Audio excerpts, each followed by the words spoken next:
Seja bem-vindo a mais um programa A Vida no Mundo Espiritual. O nosso objetivo é estudar, pensar, refletir sobre a vida, sobre a morte e a continuação de tudo, que nós somos espíritos imortais. No último programa, nós falávamos e estudamos muito questões filosóficas, tipo, de onde eu vim?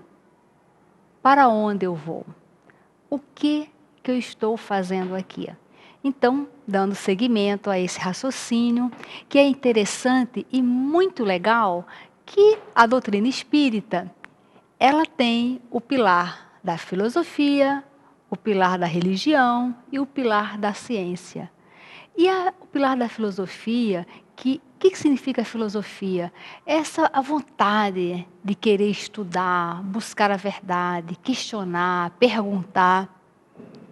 Isto é tudo de bom.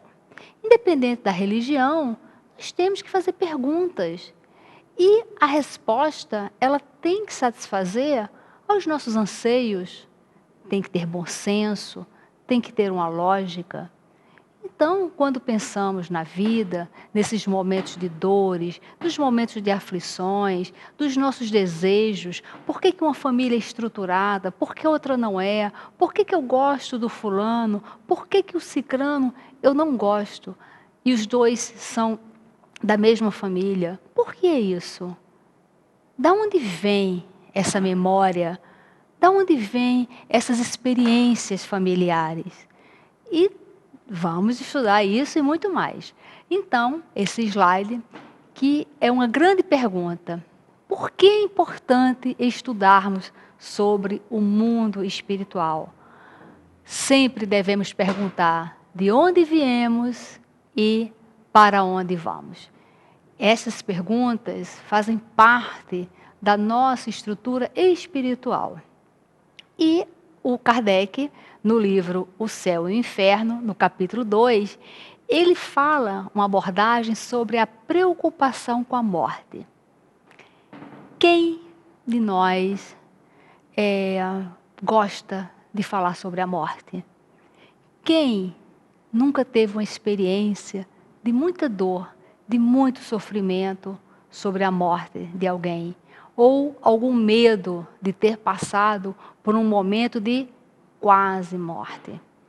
Por que a morte nos preocupa tanto? Por que a morte, muitas vezes, nos causa um sofrimento arrasador? Uma vez que todos nós, quando nascemos, só temos uma certeza na vida. Qual é a única certeza na vida que nós temos? É que um dia todos nós morreremos. Então, refletindo, pensando, faz sentido eu ter tanto medo da morte se é a única coisa que eu tenho certeza na vida? Tem duas propostas assim que causam um grande dor, um colapso na humanidade.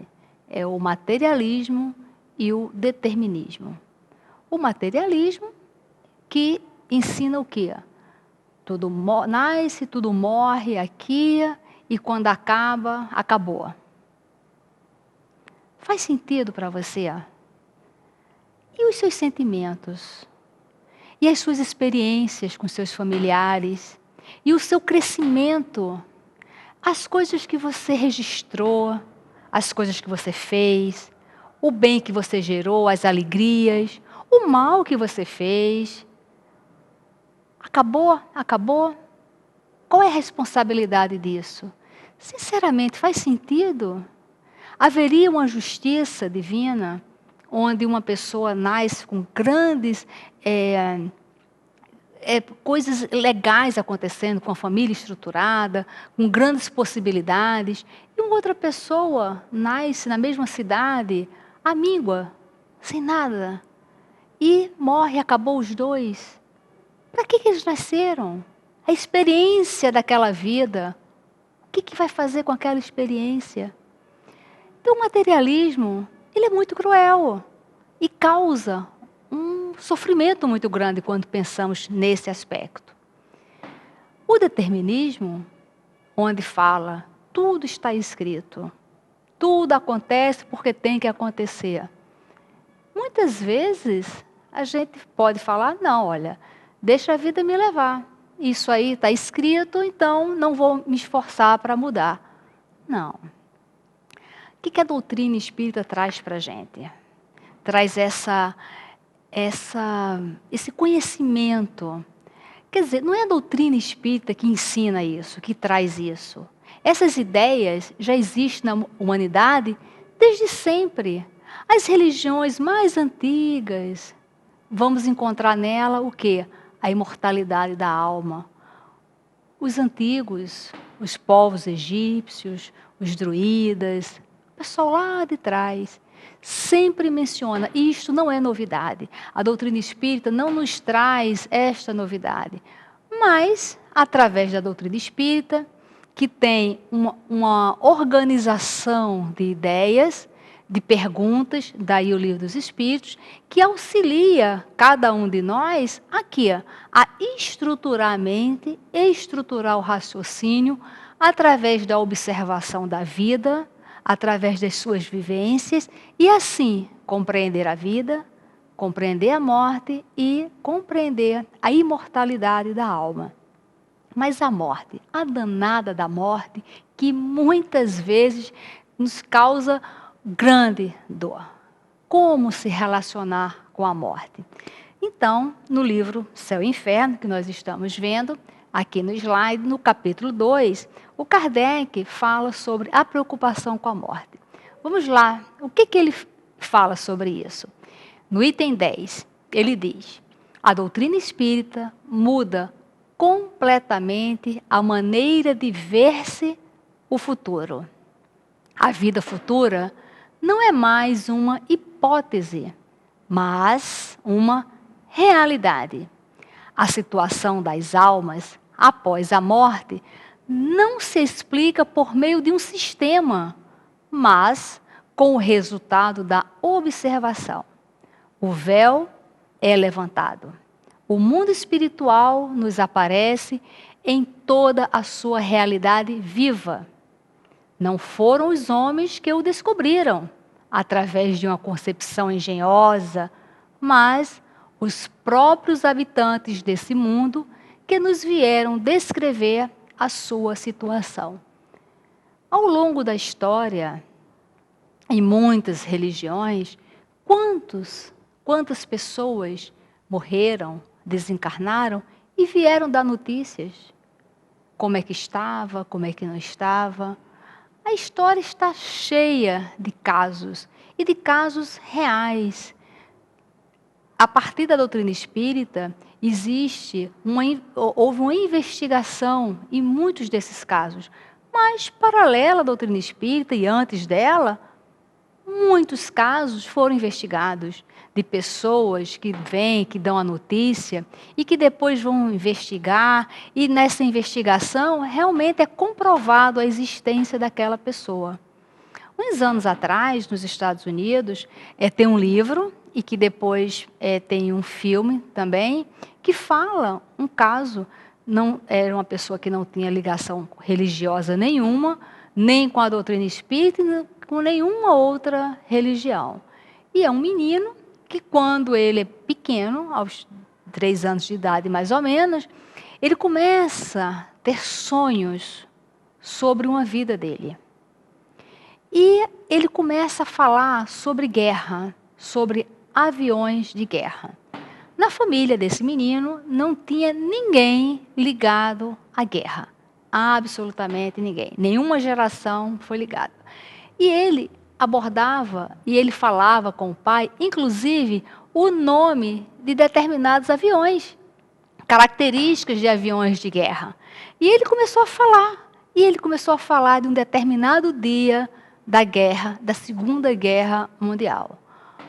Os pais procuraram psicólogo, procuraram neuropsiquiatra, procuraram religiosos. Ninguém conseguia detectar a doença do menino. E o menino foi falando detalhes, de tal forma que o pai foi fazer uma pesquisa. Se na Segunda Guerra Mundial, se havia aquele modelo daquele avião. Descobriu que havia. Aí o pai começou a investigar se naquela data, naquele dia, que aquele menino falou de determinado acidente com alguns aviões de guerra, ele identificou que realmente houve. E aí o menino começou a falar dos amigos pilotos, dando nomes, dando apelidos. E o pai, foi investigando e viu que havia alguns pilotos que ainda estavam encarnados e que todo ano eles se encontravam para se lembrarem daquele tempo da juventude. E o pai foi a um desses encontros. Qual foi a surpresa desse pai? Nesse encontro, ele identificou o nome de cada um. O pai já sabia quem era quem, os apelidos e principalmente as brincadeiras que eles faziam no vestiário. E o pai ficou assustadíssimo. Como aquela criança de 4, 5 anos sabia de detalhes da Segunda Guerra? Porque ele foi um piloto. Naquela época, desencarnou, foi para o mundo espiritual e reencarnou e trouxe essa memória. E a gente pode perguntar, mas por que uns se lembram e outros não? Tudo tem um porquê. Foi necessário esse menino trazer toda essa informação para um pai, para uma família cética, sem ligação religiosa, mas com cunho investigativo e uma família séria, respeitada. Por quê? Porque na investigação do pai, como sendo uma família séria, uma família investigativa e cética, ficou cientificamente comprovado as lembranças daquela criança. E foi tão interessante que o menino falou assim, eu tenho uma irmã e que ainda está viva, que era minha irmã caçula, e que agora, na época do filme, né, na época que o menino se lembrava, ela já estava com 80 e poucos anos. E aí o pai levou a criança, que falou o endereço tal, e quando chegou lá, realmente tinha uma senhora, e o menino falava, ela é minha irmã da outra vida. E aí a senhora ficou, e aí ele falou o seguinte para ela, lembra um quadro que a nossa madrinha, que pintava quadros, ela pintou você quando era criança, e você detestou, e você escondeu o quadro no sótão da casa, e aí a senhora falou, ninguém sabia disso, só nós, quando crianças, e isso já faz tanto tempo, como é que esse menino agora, esse espírito, traz essa bagagem? Porque é apenas mais uma reencarnação dele, que ele teve acesso a essa memória da reencarnação passada, e que trouxe ali para hoje, inclusive, nós estarmos também falando nesse caso e mexendo com a nossa estrutura de raciocínio e se perguntando, faz sentido? Sim, faz sentido. E esse menino, ele, com o passar do tempo, foi apagando a lembrança da vida passada. E nós vemos aí uma providência, ou seja, ele veio com uma das funções, com um dos objetivos de despertar naquela família, naquela cidade, no país, essa história. O filme se chama A Volta. Tem o livro e tem o filme. E o interessante é que esta família não é espírita, não tem ligação religiosa, mas ali nós vamos ver fatos, pesquisas concretas. E no próximo programa daremos continuidade. Fique conosco no próximo programa. Até lá.